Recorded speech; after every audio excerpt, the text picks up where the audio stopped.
सुप्रभात बच्चों, आज मैं आप लोग को एकादश पाठ यानी 11 लेसन पढ़ाने जा रही हूँ। तो ये हमारा जो लेसन है ये एनुअल के लिए है, ये सिलेबस एनुअल के लिए है। और हम इसके पहले जो पढ़ाए थे वो हाफ ईयरली का सिलेबस था। अब से शुरू हो रहा है आप लोग का एनुअल के लिए सिलेबस। तो एकादश पाठ यानी 11 पाठ है। तो इसमें हमको क्या पढ़ना है, हम लोगों को द्वितीय विभक्ति उसको हम लोग हिंदी में क्या बोलते हैं, कर्म कारक। विभक्ति को हिंदी में हम लोग कारक बोलते हैं और कर्म को हम लोग द्वितीय विभक्ति बोलते हैं। फिर करण कारक होता है, उसको हम लोग तृतीय विभक्ति बोलते हैं। तो हर विभक्ति का यानी कारक का चिन्ह होता है। तो हिंदी में आप लोग पढ़े हैं, हर कारक का चिन्ह होता है। कर्ता का चिन्ह होता है ने, कर्म का चिन्ह होता है को। तो ये जो विभक्ति कारक आप पढ़ेंगे द्वितीय विभक्ति, तो इसमें हम लोग कौन सा चिन्ह पढ़ेंगे, को। ठीक है। तो वचन में क्रिया का प्रभाव जिस फल पर पड़ता है, ठीक है। वाक्य में जब वाक्य में क्रिया का प्रभाव जिस फल में पड़ता है उसको हम लोग क्या कहते हैं, कर्म कारक। कर्म कारक में द्वितीय विभक्ति प्रयुक्त होता है। जब भी कर्म कारक का वाक्य रहेगा उसमें हम लोग संस्कृत में द्वितीय विभक्ति प्रयोग करेंगे। इसका चिन्ह क्या होता है, अभी हम बताए, इसका चिन्ह होता है को। जैसे अनीस आमम खादती। तो आमम जो है ये, आम्रम जो है ये द्वितीय विभक्ति इसमें लगा है। तो अनीस आम को खाता है यानी को हुआ, को चिन्ह लगा। किसको खा रहा है, तो आम को खा रहा है। तो इस वाक्य में क्या हुआ, क्रिया का प्रभाव किस पर पड़ा, कर्म जिस पर पड़ा, किस पर पड़ा, आम पर पड़ा।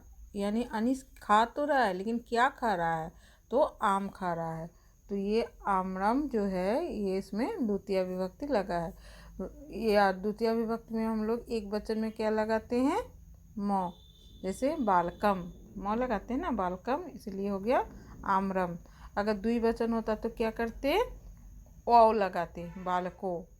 तो आम्रम जो है ये हमारा नपुंसक लिंग है। बालक तो पुल्लिंग शब्द है, आम जो है ये नपुंसक लिंग है। आम्रम, आम्रे, आम्रानी होता है। ठीक है। इसका भाव है कि अमीश क्या कर रहा है, आम को खा रहा है, इसका अर्थ। ये देखिए द्विवचन में बालक का रूप क्या होता है, बालकम, बालको, बालकन। एक वचन में मौ लगाएंगे, द्विवचन में औ लगाएंगे, बहुवचन में आन लगाएंगे। पुल्लिंग में, केवल पुल्लिंग में इसका उपयोग करेंगे और स्त्रीलिंग में नहीं, और नपुंसकलिंग में भी नहीं। पुल्लिंग शब्द जो भी होगा, बालक हुआ आपका पुल्लिंग शब्द, पुल्लिंग और शब्द हो सकता है। जैसे कैसे पुल्लिंग का और शब्द, पुत्र, पुत्र भी आपका क्या हुआ, पुल्लिंग शब्द हुआ। नर, नर जो है तो वो भी पुल्लिंग शब्द हुआ।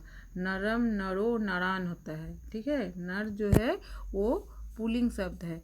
ठीक है। अध्यापक, अध्यापक भी पुल्लिंग शब्द हुआ। तो उसमें हम कैसे लगाएंगे, अध्यापकम, अध्यापको, अध्यापकान। एक अध्यापक को, दो अध्यापक को, अनेक अध्यापक को, ये हुआ पुल्लिंग में। स्त्रीलिंग में इसका अलग चलता है। उसमें क्या होता है, बालिका जो है ये स्त्रीलिंग शब्द है।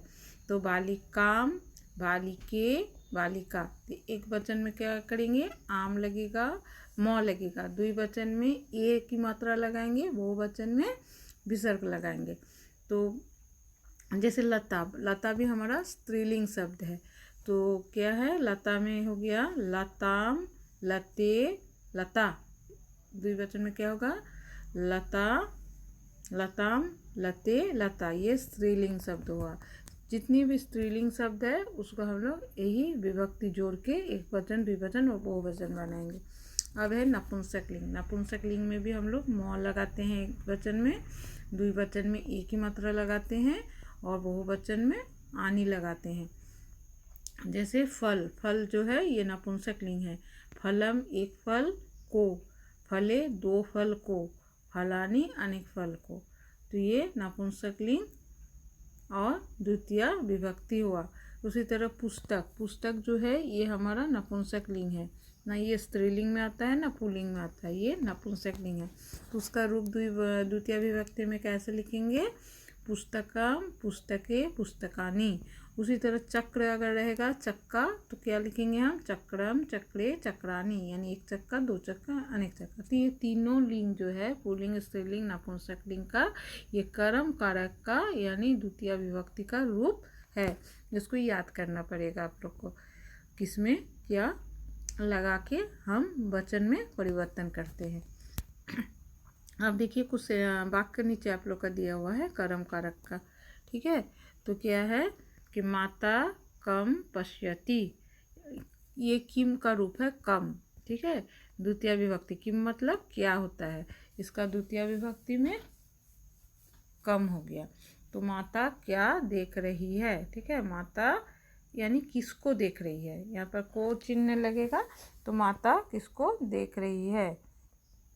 माता बालकम पश्यति, यानी देखिए क जो है इसमें द्वितीय विभक्ति लगा है, बालकम द्वितीय विभक्ति लगा है, ठीक है। यह मित्रम द्वितीय विभक्ति लगा है, यानी कर्म कारक है। सब में इसका मतलब को होगा। तो माता किसको देख रही है, माता बालकम पश्यति, माता बालक को देख रही है, ठीक है। बालक को, यहाँ को चिन्ह लगा इसलिए इसमें द्वितीय विभक्ति का चिन्ह लगाएंगे। तो संस्कृत में क्या करेंगे, इसको बालकम कर देंगे। एक बालक को देख रही है ना इसलिए बालकम हुआ। अगर दो बालक को देखती तो बालक को करते, और अनेक बालक को देखती तो क्या करते, बालकान। माता बालकान पश्यति मतलब माँ अनेक बालक को देखे, यहाँ एक बालक को देख रही है इसलिए बालकम हुआ, ठीक है। सा ये स्त्रीलिंग में है, वह कम वदति वो क्या बोल रही है, यानी किसको बोल रही है, ये वह किसको बोल रही है। सा मित्रम वदति वो मित्र को बोल रही है, ठीक है। वो किसको बोल रही है, मित्र को बोल रही है। एक बालिका है वो अपने मित्र को बोल रही है। सा यहाँ पर वह स्त्रीलिंग के लिए उपयोग हुआ है। तो इस चार जो वाक्य दिया हुआ है तो इसमें द्वितीय विभक्ति किस में लगा है, क में लगा है, कम हुआ, बालकम हुआ, कम किम का रूप है कम, और मित्रम, ठीक है। मित्रम नपुंसक लिंग हुआ, बालका जो है बालकम ये पुल्लिंग हुआ। फिर है राधा कम नमति, राधा किसको नमस्कार कर रही है, तो ये कम जो है ये भी द्वितीय विभक्ति लगा है इसमें। सा अध्यापकम नमति वो किसको प्रणाम कर रही है, अध्यापक को। अध्यापकम जो है यहाँ पर द्वितीय विभक्ति लगा है। कन्या काम पठती यानी लड़की, कन्या मतलब कन्या होता है, लड़की भी हो सकता है, यह कन्या मतलब स्त्रीलिंग हुआ। काम पठती क्या पढ़ रही है, सा गीताम पठती वह गीता पढ़ रही है। तो यहाँ पर कौन किस में हमारा द्वितीय विभक्ति लगा है, कम, अध्यापकम, काम और माता। तो यहाँ पर कम हुआ, यहाँ पर काम हुआ। काम स्त्रीलिंग के लिए हुआ किम का रूप, और कम जो है ये पुल्लिंग के लिए हुआ। गीताम जो है ये नपुंसक लिंग है, जैसे फलम चलता है वैसे गीताम, ठीक है। उसके बाद बालका किम जिघ्रति, ये घृ धातु से बना है यानी सूंघना, ठीक है। जिघ्रति मतलब सूंघना। तो बालक क्या किसको सूंघ रही है, क्या सूंघ रहा है, सूंघ रहा है। तो स पुष्पम जिघ्रति, पुष्पम मतलब फूल, वो फूल को सूंघ रहा है। स किम खादति वो क्या खा रहा है, तो स फलम खादति वो फल को खा रहा है। तो यहाँ पर भी देखिए किस में द्वितीय विभक्ति लगा है, किम में लगा है, पुष्पम में लगा है, फिर किम में लगा है और फलम में लगा है।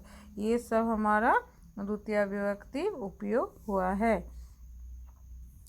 अब है और कुछ वाक्य दिया हुआ है, जैसे छात्रों, वो तो जितना ऊपर में हम वाक्य पढ़े ये सारा हमारा एक वचन का था।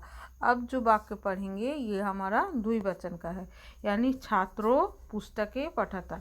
तो छात्रों यहाँ दो छात्र है इसलिए छात्रों हुआ, एक छात्र रहने से छात्रा होता, यहाँ द्वि छात्रम होता, यह द्वितीय विभक्ति लगा है इसलिए छात्रों हुआ।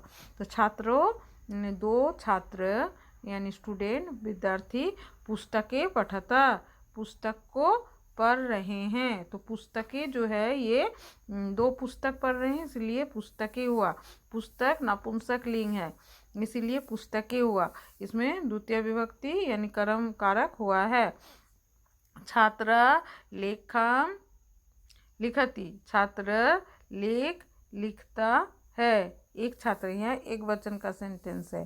फिर अहम मैं, उत्तम पुरुष एक वचन। भोजनम यानी भोजन को। पचामी, पचामी मतलब पकाना, मैं भोजन को पका रहा हूँ या रही हूँ। अहम दोनों में हो सकता है, स्त्रीलिंग में भी और पुल्लिंग में भी। फिर क्या है, वयम, वयम मतलब हम लोग, बहुवचन में है, उत्तम पुरुष। आम्बाम मतलब माँ, माँ को द्वितीय विभक्ति लगा है अम्बा में, ठीक है। अस्मरणम यानी याद करता हूँ, हम लोग माँ को याद करते हैं। तो ये सब शब्द जो है द्वितीय विभक्ति लगा है। पुस्तकें द्विवचन हुआ, द्वितीय विभक्ति का द्विवचन। लेखम, लेखम में लेकिन एक वचन है, इसमें द्विवचन नहीं है। फिर भोजनम और अम्मा, ये जो है ये द्वितीय विभक्ति है। फिर है अध्यापिका पवित्र पत्रिका पठती, अध्यापिका क्या पढ़ रही है, पत्रिका यानी समाचार पत्र या पत्रिका मतलब पुस्तक भी हो सकते हैं। यहाँ पर पत्रिका पढ़ रही है, ठीक है, पत्र पढ़ रही है, पुस्तक पढ़ रही है। अहम पत्रिके पठामी, मैं यहाँ द्विवचन है और कर्म कारक है। पत्रिके, मैं दो पुस्तक पढ़ रहा हूँ या रही हूँ। त्वम कम पठसी, तुम क्या पढ़ रहे हो। अहम पत्रे पश्यामी, मैं दो पत्र पढ़ रहा हूँ, पत्र मतलब लेटर यहाँ पर। फिर क्या दिया, राजा का मतलब धोबी। वस्त्रानी मतलब अनेक वस्त्र, बहुवचन में है, द्वितीय विभक्ति बहुवचन। तो धोबी अनेक वस्त्रों को धो रहे हैं, धयति मतलब धो रहे हैं। स फलम खादती, वो फल को खा रहा है, फलम द्वितीय विभक्ति लगा है। आवाम हम दोनों, पुष्पम जिघ्रम हम दोनों फूल को सूंघ रहे हैं, किसको सूंघ रहे हैं, दो फूल को, पुष्पे मतलब दो फूल को। और युवाम उद्यानम गच्छता, तुम दोनों बगीचे को जा रहे हो, ठीक है। तो यहाँ पर क्या हो गया, उद्यानम में द्वितीय विभक्ति लगा, पुष्पे में द्वितीय विभक्ति लगा, फलम में द्वितीय विभक्ति लगा, वस्त्रानी में द्वितीय विभक्ति लगा। फिर अध्यापिका कान पठयति, अध्यापिका क्या पढ़ा रही है, अध्यापिका बालक किसको पढ़ा रही है, तो अध्यापिका बालान पठयति, अध्यापिका बालकों को, छोटे बच्चे को, बालकों को पढ़ा रही है। तो उसके बाद क्या है, ज्ञानम बिना सम्मानम न भवति, क्या है, ज्ञानम बिना यानी ज्ञान के बिना सम्मान नहीं होता है, ठीक है। तो सम्मानम में द्वितीय विभक्ति लगा है। उसके बाद बालान में द्वितीय विभक्ति लगा है, और कान में भी द्वितीय विभक्ति लगा है, या व्यायाम में भी, ज्ञानम में नहीं, व्यायाम है ना, नहीं, हाँ व्यायाम है। और ज्ञानम में भी हमारा द्वितीय विभक्ति लगा है। अब है युवाम उद्यानम गच्छता, यानी तुम सब बगीचे में जा रहे हो। वयम पुष्पानि जिघ्रामा, हम सब फूल को सूंघ रहे हैं, अनेक फूल को।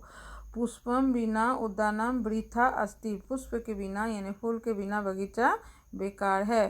तो इसमें कौन कौन सा द्वितीय विभक्ति है, तो उद्यानम, पुष्पानि और उद्यानम, पुष्पम, ये सब द्वितीय विभक्ति है।